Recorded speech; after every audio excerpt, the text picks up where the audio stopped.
Wicked Modder here with a quick send-in service proof video for Jesse S. Jesse, this is the console that you sent in for RGH service. It is a Halo 4 series special edition, so it's got that kind of custom casing, which makes it a Corona motherboard.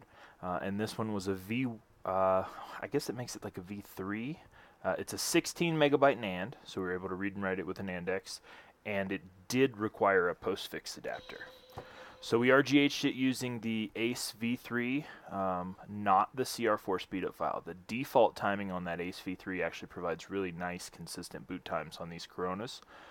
So it's standard sRGH or RGH2, whatever you want to call it. Nice quick boot times, as you can see there. Freestyle dash, dash launch, XEX menu, all that sort of stuff installed on the console.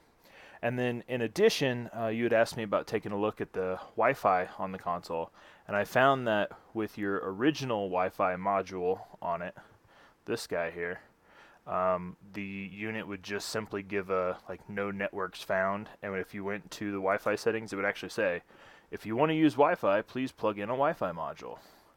So I replaced it with a spare that I had laying around here, and I want to demonstrate real quickly that it does in fact, sorry, one sec.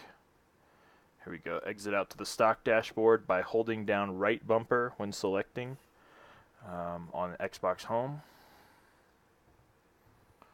And then if we go all the way over to the settings, system, and then down to network settings, you can see that now when I select here, it actually starts scanning for Wi-Fi networks and shows me a few of them that are within range of my house. So you can see there's a Wi-Fi network here named Leave Me Alone.